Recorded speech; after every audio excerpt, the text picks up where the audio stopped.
저희 한번 살펴보도록 할게요. 37페이지 처음부터 한번 보도록 하겠습니다. 먼저 저희가 배운 것이 하나님께서 두신 두 기관이 있다, 이거 배웠습니다. 하나는 제일 먼저 하나님께서 만드신 게 국가도 아니고 뭐 어디 학교도 아니고 가정을 먼저 만드셨다, 이거 배웠죠. 그러니까 가정을 하나님께서 만드셨고, 그 다음에 또 교회를 하나님께서 만드셨다. 이 두 가지가 하나님께서 만드신 기관이다, 이렇게 배웠습니다. 그래서 최초의 가정에 대해서 배웠는데, 최초의 가정 저희가 잘 알다시피 하나님께서 제일 먼저 만드신 사람 아담 통해서, 그리고 배우자 또 이브를 만드셨고, 또 아이들도 주셨고, 이렇게 제일 처음에 가정이 있었죠. 그 다음 페이지입니다. 38페이지 보니까 그러면서 이제 남편의 의무에 대해서 또 저희가 배웠어요. 남편의 의무, 남편이 뭘 하기를 원하는지, 하나님께서 이렇게 어떤 의무를 주셨는지 저희가 배웠습니다. 아내와 연합해야 되고요. 둘이 하나가 돼야 되는 거죠. 또 아내를 사랑해야 되는 의무가 있습니다. 아주 중요한 의무죠. 근데 사랑하는데 예수님이 우리 교회를 사랑하시는 것처럼 사랑해야 된다, 이렇게 우리가 배웠습니다. 또 자신의 아내를 부양해야 된다, 이렇게 배웠습니다. 그 다음 페이지입니다. 39페이지. 또 자신의 아내를 존중해야 한다, 이렇게 배웠습니다. 또 자신의 아내에게 합당한 애정을 베풀어야 한다. 또 아내의 권리를 빼앗지 말아야 한다. 또 남편이 아내와 가정의 머리가 되어야 한다. 이런 것들을 저희가 배웠습니다. 이런 것들이 남편의 의무죠. 이 남편이 이 의무를 가정에서 잘 수행할 때 가정이 행복해지죠. 하나님께서 기뻐하시는 가정이 됩니다. 그리고 또 아내의 의무도 저희가 배웠는데요. 아내의 의무는 오늘 말씀에서도 배웠지만, 남편이 이 가정에서 지도력을 발휘할 때에 그 지도에 또 복종해 줘야 되죠. 아내가 남편에게 복종해야 됩니다. 또 남편을 존경해야 된다. 존경받을 만한 남편이 이 세상에 뭐 얼마나 있겠어요. 많지 않죠. 그러함에도 또 주님께서 존경하라는 또 명령을 주셨습니다. 또 가정을 꾸려야 한다 했습니다. 이런 것들을 배웠고요.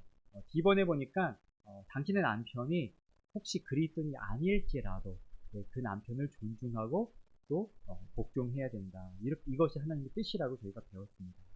40페이지입니다. 또 남편의 권리를 빼앗지 말아야 된다, 이런 것들을 저희가 배웠습니다. 이렇게 남편의 의무, 또 아내의 의무에 대해서 배웠는데요. 오늘은 부모의 의무입니다. 부모의 의무. 시편 127편 펴보겠습니다. 시편 127편 3절입니다.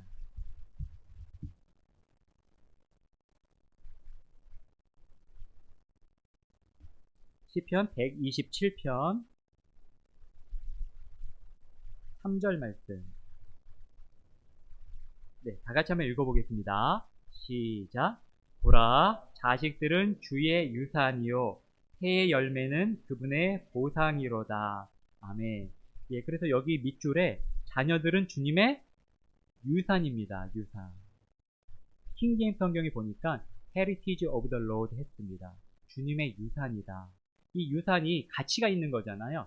그래서 자연유산, 뭐 문화유산 이러면은 이 나라가 지켜야 되는 아주 귀중한 것을 유산이라 하잖아요. 그래서 이 유산이 자녀가 주님께서 주시는 유산인데 저희 거가 원래 아니죠. 부모라 해도 그 자녀가 본인의 소유가 아닙니다. 이것을 잘못 생각해서 마치 자녀가 내가 낳아줬으니까 내 말에만 따라야 되고 내 것이다, 이렇게 생각하는 잘못된 그런 생각을 가진 사람들도 있는데, 그렇지 않고요. 원래 주님의 것인데 아주 귀한 유산을 그 부모에게 맡기신 겁니다. 맡겨서 이 자녀에게 이러이러한 것들을 해라 하고 의무를 주신 것들이 있죠. 먼저 부모는 그 자녀가 주님께서 주신 유산이다, 이것을 먼저 알 필요가 있습니다. 그 다음번에 비번입니다. 우리 잠언 22장을 보겠습니다. 잠언 22장 6절을 보겠습니다. 잠언 22장 6절 같이 하나님 말씀 읽어보겠습니다. 시작. 아이가 마땅히 가야 할 길로 아이를 훈련하라.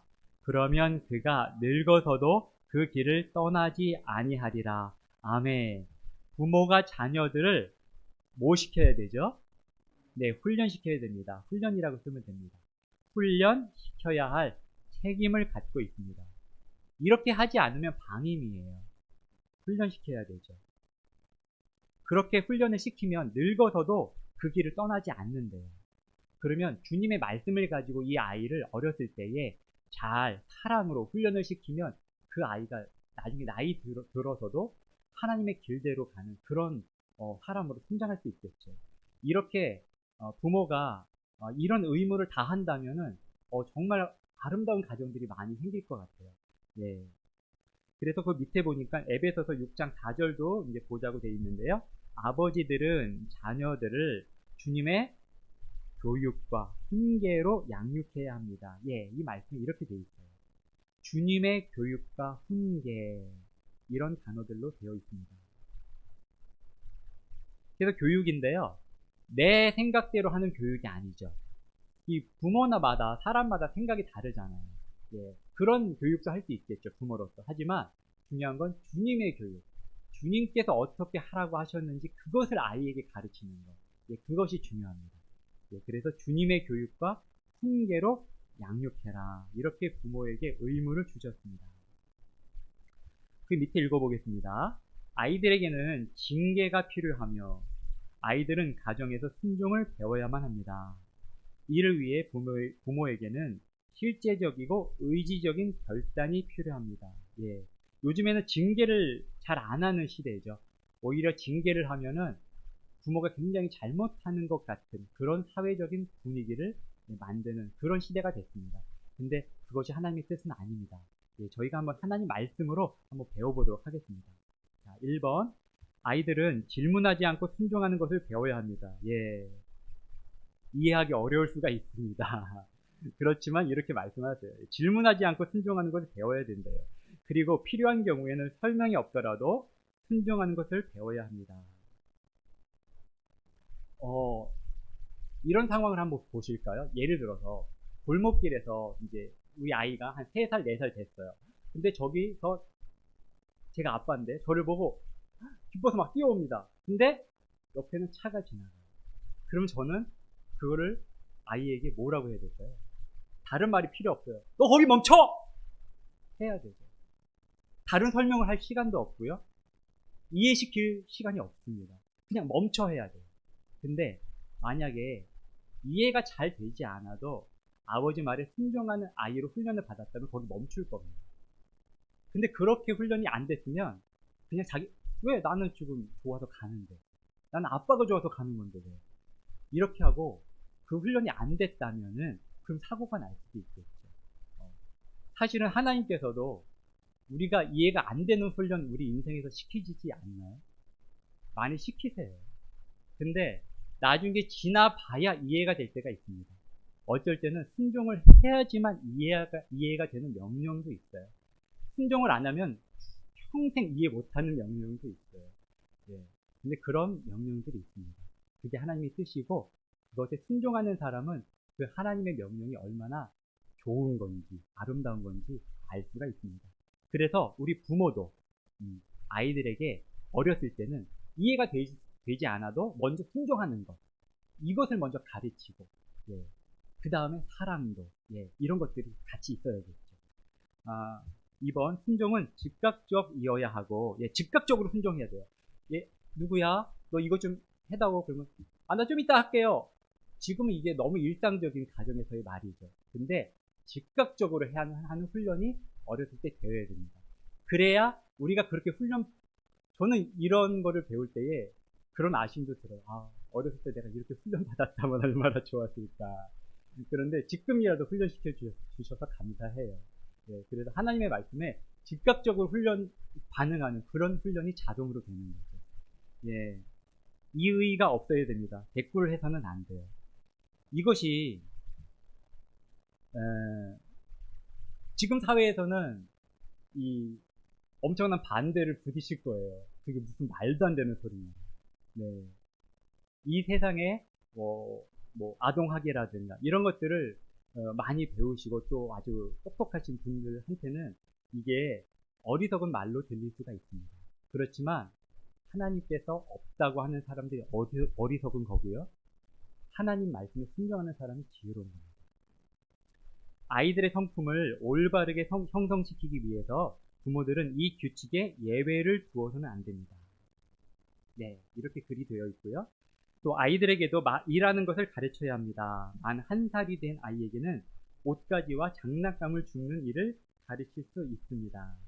예, 그래서 아이가 나이가 들어감에 따라서 또 여러 가지 것들을 가르칠 수가 있겠죠. 뭐 조금 이제 크면은 학교에 들어가면 자기 방 청소하는 것을 가르칠 수가 있겠고, 또 식사할 때 좀 숟가락 젓가락 갖다 놓고 이런 것들도 부모가 교육할 수 있겠죠. 예, 이런 것들을 교육할, 훈련시킬 의무가 부모에게 있습니다. 장가 가실 형제님들 잘 배우셔서 꼭 그 가정을 이루실 때에 실천해 보셨으면 좋겠어요. 예, 그럼 너무 좋을 것 같습니다. 자, 41페이지입니다. 행복하고 유용한 사람이 되도록 하기 위해서는 아이들에게 규칙적인 습관들을 가르쳐야 합니다. 예, 습관이 참 중요한 것 같아요. 예, 그래서 다니엘 같은 그런 3번 기도하는 습관, 이런 습관을 가진 사람들은 정말 인생을 빛나게 삽니다. 그래서 아이들에게 이 습관을 가르칠 필요가 있죠. 좋은 습관은 스스로 기르기가 너무 어려워요. 훈련을 잘 받아서 이 습관을 들여줘야 됩니다. 특별히 가장 중요한 습관, 저희가 지금 습관 들이고 있는 성경 말씀 읽고 기도하는 습관, 이걸 아이들에게 가르칠 필요가 있죠. 여기 1번부터 4번 보면요, 아이들은 불평하지 않고 정해진 시간에 잠자리로 들어가야 합니다. 아이들은 개인의 위생 상태를 깨끗하게 유지하는 좋은 습관을 가져야 합니다. 예, 이런 내용들이 있는데 예, 한번 읽어보시기 바랍니다. 가정생활에서 이런 그 대신에 부모가 아이들을 충분히 사랑한다는 것을, 사랑을 충분히 느끼면서 이런 것들을 또 가르쳐야 될 것 같습니다. 또 아이들에게 가정에서 다른 사람들과 평화롭게 지내는 기술을 가르쳐야 합니다. 이것이 잘 교육되어지지 않는 가정이 지금은 참 많은 것 같아요. 그래서 가정에서 특별히 형제들 간에 우애 있지 못하고 서로 싸운다든가 이런 일들, 이런 교육들이 어렸을 때 됐다면은 그러면 아마 그런 일들이 더 줄을 것 같습니다.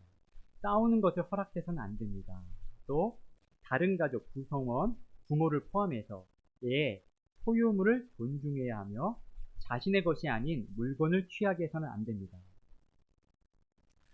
이 교육도 참 중요한 것 같아요. 그래서 남의 것을 인정하는 훈련, 남의 소유물, 저거는 형 거야, 저거는 누나 거야, 이거는 너의 것이야, 이렇게 남의 것을 존중하는 훈련, 이 훈련이 되지 않았을 때 생기는 문제가 뭐냐면요, 이것을 배우지 않으면 우선은 내가 가진 것은 적다고 불평하고요, 남의 것은 더 좋아 보이고요, 이렇게 불평 불만을 가질 수가 있고요. 또 하나는 탐욕을 가질 수가 있죠. 나한테 주어진 것에 감사하지 못하고 나는 왜 저게 없어. 어렸을 때 이것이 훈련되었다면 하나님께서 나에게 주신 환경이라든가 나에게 주신 재능이라든가 이것이 내가 원함보다 부족하더라도 주님 이것을 주심에 감사합니다 할 수 있는데, 이것이 훈련 안 되면 이런 하나님께서 주신 것에 만족하지 못하고 이렇게 탐욕을 부리거나 불평 불만을 갖는 이런 일들이 있을 수가 있습니다. 3번입니다. 아이들에게 자신들의 물건을 나누어 주도록 가르쳐야 됩니다. 예, 이건 너무 좋죠. 또 아이들에게 용서하고 용서를 구하도록 가르쳐야 합니다. 예, 남이 잘못했을 때는 용서하는 법을 배워야 되고요.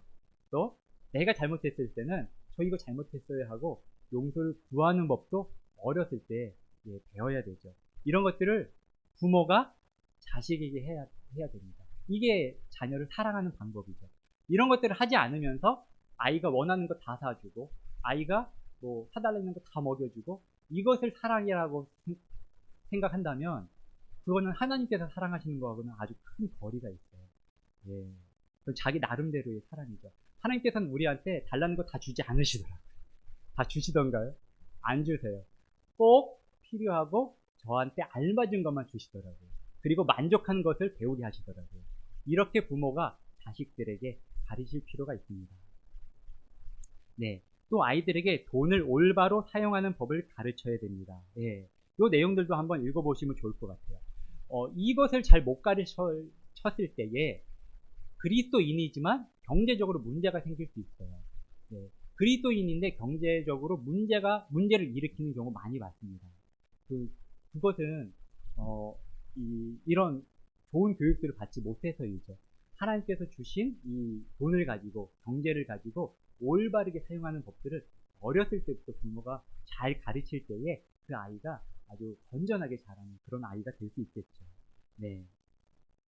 그 다음입니다. 아이들은 부모와 함께하는 시간을 필요로 하며 부모와 함께하는 시간을 가져야 합니다. 네, 정말 그런 것 같아요. 저도 어렸을 때 자랄 때에 부모님이 저하고 함께하는 시간이 굉장히 적었거든요. 거의 없었던 것 같아요. 어렸을 때는.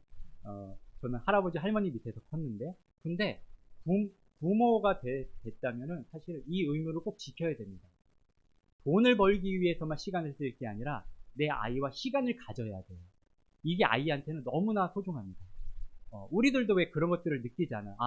내 부모와 어렸을 때 더 사랑을 받았었으면, 더 좋은 시간을 가졌었으면 하는 아쉬움을 우리가 가질 수가 있잖아요. 그렇다면 내 아이에게는 더 그렇게 해줘야 되죠. 어쩔 때는 돈 버는 시간 좀 포기해야 될 수도 있어요. 또 내가 갖고 있는 취미나 내가 좋아하는 시간들을 좀 포기해야 될 수도 있어요. 그래도 아이와 함께 하면서 좋은 것들, 특별히 하나님께서 원하시는 것들을 가르치고 이런 시간들을 가져야만 합니다. 예. 그래서 여기 2번이 중요한데요. 2번 보니까 맨 밑에죠. 부모들은 적정한 시기가 되면 아이들에게 복음을 전하여 그리스도께 인도해야 됩니다. 예. 유아세를 받는다고 구원받는 게 아니고요. 네. 나이가 들어서 머리로 죄가 무엇인지, 순종이 무엇인지 알게 됐을 때, 하나님이 어떤 분이신지 알게 됐을 때 그 아이에게 진지하게 하나님의 말씀으로 복음을 전해줄 필요가 있죠. 네. 그래서 그 아이가 정말로 우리 주 예수 그리스도를 내 구원자로 모셔드리고 입으로 예수님을 시인해서 구원받는 일. 부모에게 이보다 더 기쁜 일이 어디 있을까요? 내 자녀가 이 예수님을 정말로 믿고 시인해서 감격에 겨워 하나님 감사합니다. 저 예수님 믿어요 하면서 구원받는 일. 예, 이 일을 부모가 자식에게 꼭 시켜야 됩니다. 만약에 아담 때부터 지금까지 이 교육을 남자들이 다 시켰으면 지금은 다 구원받은 사람들이에요.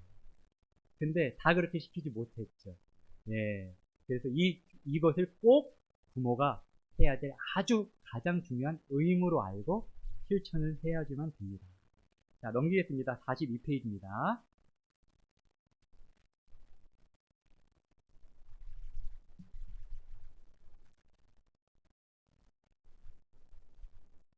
네.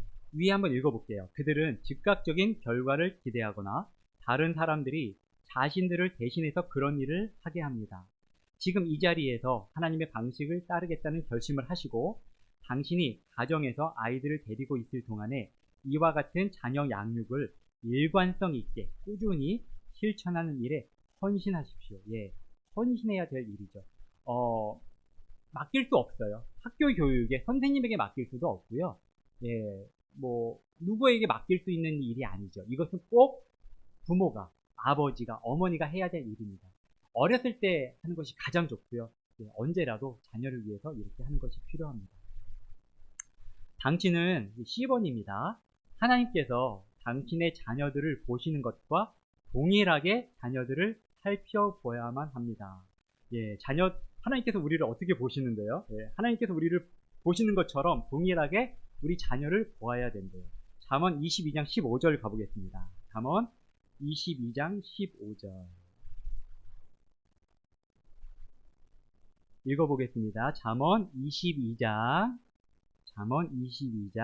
15절 말씀입니다. 같이 읽어보겠습니다. 시작. 아이의 마음에는 어리석음이 매여 있으나 바로잡는 회초리가 그것을 몰아내어 그에게서 멀리 떠나게 하리라. 아멘. 아이의 마음에 무엇이 있다고요? 어리석음. 예. 그래서 우리 크리스천은 성악설이죠. 예. 맨 처음부터 어렸을 때부터 아이는 악하고요. 예, 죄가 있죠. 그리고 어리석음이 있다고 하나님 말씀이 되어 있어요. 예. 그래서 아이의 마음에 어리석음이 있다는 것을 먼저 부모가 알고 있을 필요가 있고요. 그래서 죄의 본성을 갖고 있다. 이것을 알고 있어야 됩니다. 그래서 이 아이를 너무나 사랑스럽고 하지만 이 아이도 하나님 앞에서 이 죄를 고백하고 구원받아야 할 아이다라는 것을 부모가 알고 있어야 됩니다. 자, D번입니다. 아이들을 그럼 교정하기 위한 하나님의 해결책은 무엇인지 보도록 하겠습니다. 잠언 13장 1절 말씀 보겠습니다. 잠언 13장 1절. 잠언 13장 1절 제가 읽어보겠습니다. 지혜로운 아들은 자기 아버지의 훈계를 들으나 비웃는 자는 책망의 말을 듣지 아니하느니라. 예, 지혜로운 아들이 자기 아버지의 훈계를 듣는다 되어 있어요. 그래서 이 아이를 교정하기 위해서는 아버지의 훈계가 필요합니다. 아버지의 훈계. 우리 밑줄에 훈계라고 쓸 수 있습니다. 훈계. 또 아까 잠언 22장 15절 말씀을 봤었는데요. 예, 바로잡는 회초리가 있습니다. 바로잡는 회초리. 바로잡기 위해서 회초리가 필요하다고 하나님 말씀이 알려주시고 계십니다. 22장 15절에 아이의 마음에는 어리석음이 내어 있으나 바로잡는 회초리가 그것을 몰아내요. 그 어리석음을 몰아내어서 그에게서 멀리 떠나게 하리라. 이렇게 되어 있습니다. 그래서 이번에 우리가 바로잡는 회초리 이렇게 쓸 수 있습니다. 그래서 아이를 교정하기 위해서는요, 아버지의 훈계가 필요하고 또 바로잡는 회초리가 필요하다. 이렇게 되어 있습니다.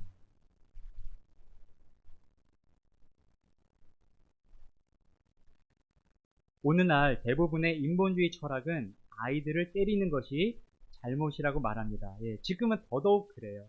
이 교재가 써질 때보다 지금은 더 그런 것 같아요. 아이를 때리는 것은 잘못하는 것일 뿐 아니라 잘못하면 경찰서도 가야 됩니다. 그러나 성경은 그것이 필수적이며 옳은 것이라고 말합니다. 그러나 징계는 다음과 같은 조건들이 적용될 경우에 한해서만 이루어져야 합니다. 예, 징계해야 되는 건 맞아요.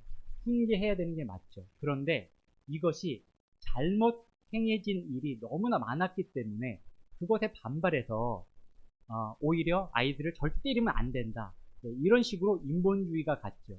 그렇지만 그것이 옳지는 않습니다. 오히려 훈계하고 회초리를 들되 하나님의 말씀에 따라서 회초리를 들어야 되고 하나님의 말씀에 따라서 훈계를 해야 되죠. 그럼 어떻게 해야 되는지 우리가 배워보도록 하겠습니다. 자, A번, 매질은 올바른 곳에서 행해져야 합니다. 이렇게 써 있고요. 예, 절대로 아이의 얼굴이나 가슴 그리고 등과 같은 부분을 때리지 마십시오. 또한 징계는 적절한 장소에서 행해져야 합니다. 예, 이렇게 되어 있네요. 예. 가끔 이제 식당에 가서 아이가 말을 안 듣고 막 하도 저기 하니까 그 자리에서 대놓고 막 이렇게 막 큰 소리로 혼내다든가 때리다든가 예, 이런 경우가 있죠. 예. 이것은 잘 교육이 되는 것 같지는 않아요. 오히려 적절한 장소, 나중에 아이와 단둘이 있는 장소라든가 이런 사람 많은 공공장소를 피하고요. 조용히 대화할 수 있고 그 아이가 자신의 잘못을 이야기해 주었을 때 알아들을 수 있는 이렇게 대화가 가능한 이런 곳에서 아이를 회초리를 들 수가 있겠죠. 그래서 회초리로 뭐 종아리를 때린다든가 손바닥을 때린다든가 그런 것은 부모가 지혜롭게 선택을 할 수 있을 것 같습니다. 히브리서 12장 6절 말씀을 한번 보겠습니다. 히브리서 12장 6절 말씀.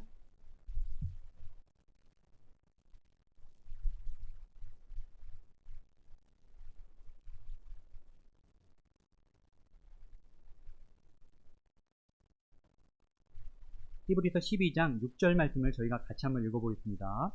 시작. 주께서는 자신이 사랑하는 자를 징계하시고 자신이 받아들이는 아들마다 채찍질 하시느니라 하셨느니라. 예. 주님은 저희를 채찍질 하시는 분이세요. 주님의 채찍질 안 맞아보신 분 계세요? 예. 각기 상황은 다르겠지만 하나님께서 채찍질 안 맞은 사람은 사상하라고 하시잖아요. 그렇죠?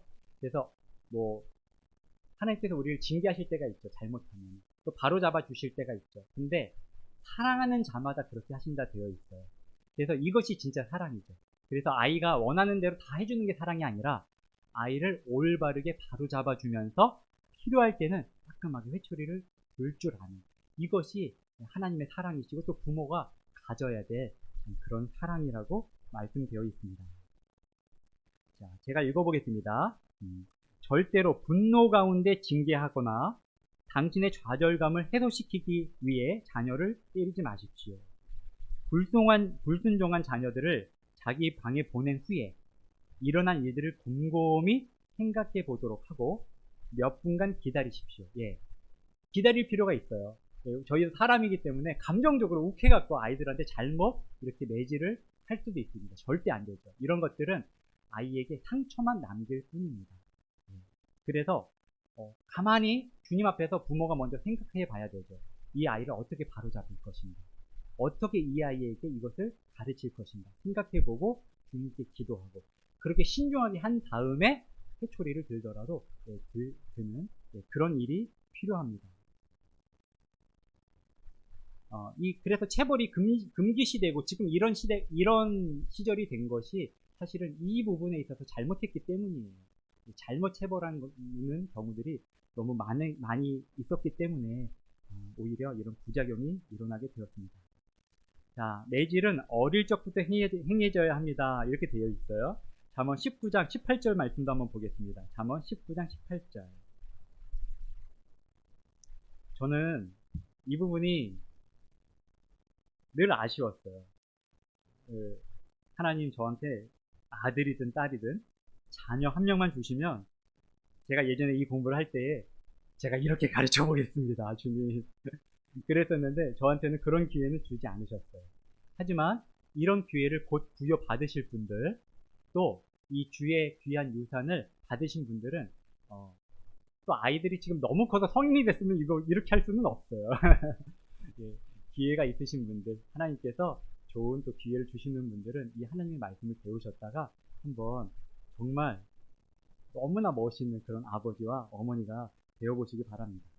자, 잠언 19장 18절에 보니까요. 예, 저희 같이 한번 읽어보죠. 시작. 소망이 있을 동안에 내 아들을 징계하되 그가 운다고 내 혼이 회초리를 아끼지 말지니라. 예, 이렇게 돼 있네요. 예, 내 혼이 회초리를 아끼지 말지니라. 예, 저 이런 경우 봤어요.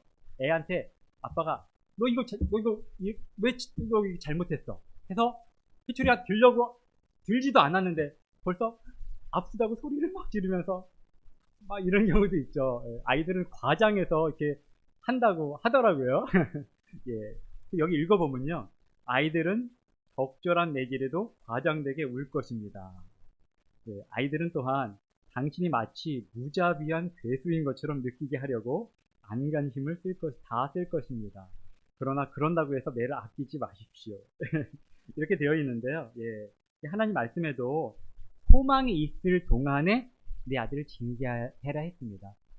이제 좀 알아들을 나이 컸으면 이제 소용없어요. 예, 소망이 있을 때는 어렸을 때 부모의 말에 잘 듣고 잘 따를 때, 그럴 때 하나님 말씀으로 잘 사랑으로 이렇게 훈계하고 가르치면 그 아이가 정말 아름답게 자라겠죠. 예, 그럴 때 아이를 훈계하는 것이 필요합니다. 예. 자, 페이지 넘기겠습니다. 43페이지입니다.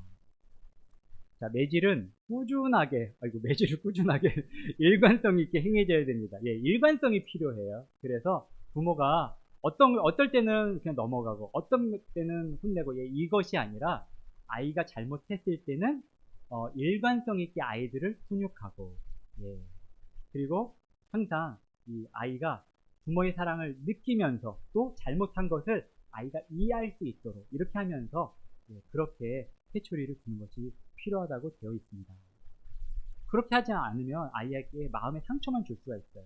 정말 신중하게 기도하면서 해야 합니다. 자, F번입니다. 중요하네요. 매질 직후에는 사랑을 나타내고 기도하는 시간을 가져야 합니다. 매질한 것에 대해 절대로 사과하지 말고, 예, 때린 것은 사과하면 안 되죠. 때린 것은 아이를 바르게 잡기 위해서 올바르게 때린 거니까요. 다만 아이에게 당신의 사랑을 확인시키십시오. 이렇게 되어 있습니다.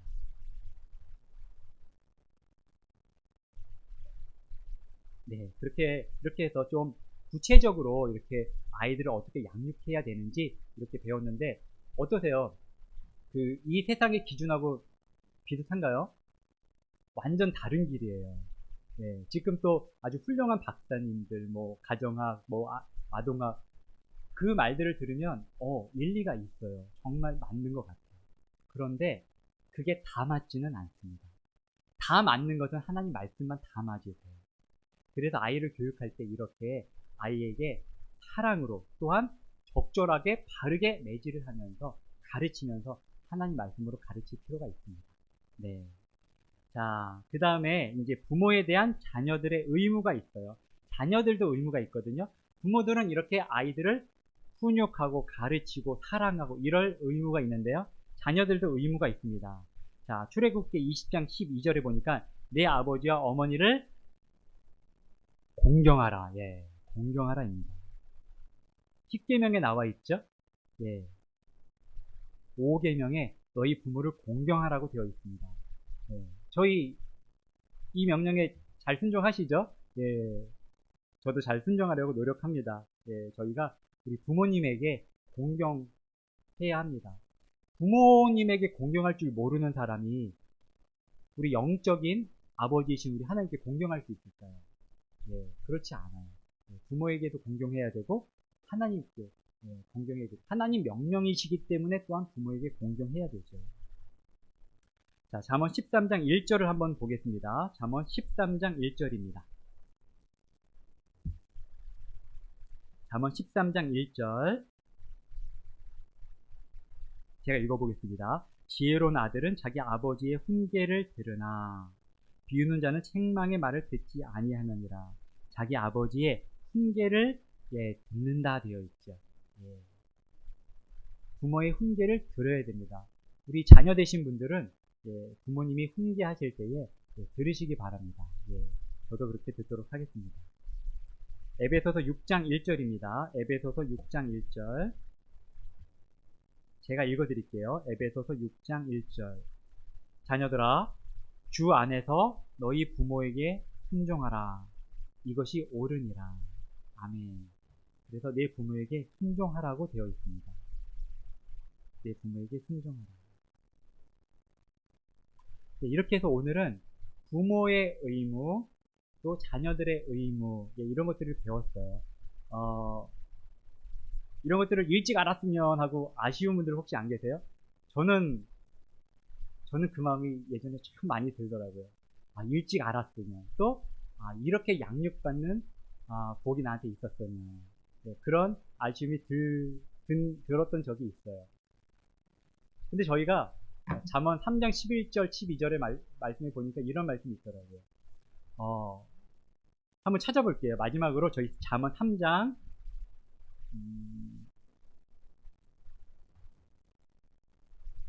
11절 12절입니다. 잠언 3장 11절 12절 마지막으로 말씀 읽겠습니다. 같이 읽어보겠습니다. 시작. 내 아들아 주의 징계를 멸시하지 말고 그분께서 바로잡아 주시는 것에 실증을 내지 말라. 주께서는 자신이 사랑하는 자를 바로잡아 주시되 마치 아버지가 자기가 기뻐하는 아들을 바로잡아 주는 것 같이 하시느니라. 아멘. 예, 참 귀한 말씀입니다. 내 아들아 하면서 저희를 부르십니다. 예, 그래서 우리를 징계하신다고 말씀하세요. 근데 그 징계를 멸시하지 말아라. 바로잡아 주시는 것에 실증 내지 마라. 그냥 매일 바로잡아 주세요. 매일매일 바로잡아 주시는데 그것을 실증 내지 말고 받아들여라. 우리 마음에 갈등이 있고 하나님 말씀이 우리 마음에서 뭔가 알려주실 때 그때 하나님이 우리를 바로잡아 주시는 중이에요. 그때에 실증을 내고 싫어하면 내 고집대로 하겠죠. 내 기분 나쁜 마음 그대로 가지고 가겠죠. 근데 주님 맞아요. 주님 말씀이 맞습니다. 하고 실증 내지 않고 주님 저 바로잡힌 갖기를 원해요. 하면은 너무 좋죠. 근데 하나님께서 그렇게 징계하시거나 바로잡을 때 어떤 마음으로 하시냐면 자신이 사랑하는 자를 바로잡아 주시는데 마치 아버지가 자기가 기뻐하는 아들을 바로잡아 주는 것 같이 이 자기가 기뻐하는 아들을 바로 잡아줄 때요, 이 아버지가 정성을 다할 겁니다. 이 아들한테 소망이 있거든요. 이 아들은 바로 잡아주면 큰 인물이 될 것 같아요. 너무 기뻐요, 이 아들만 보면. 얼마나 정성을 다해서 사랑하는 마음으로 바로 잡아주겠어요. 그것처럼 주님께서 우리를 바로 잡아주신답니다. 그래서 우리한테도 혹시라도 우리의 부모님에게 이런 교육을 못 받았다면 우리 하나님 아버지께 이런 교육을 받고 있는 이런 귀한 복이 우리한테 있어요. 그래서 우리의 삶에서 주님께서 주시는 이 훈계, 바로잡힘, 바로잡아주심 이런 것들을 우리가 감사하게 받아들이면서 우리 하늘 아버지를 섬기며 살아가는 우리 말씀 사랑 친구교회 되기를 원합니다. 우리 목사님 나오셔서 기도해 주시죠.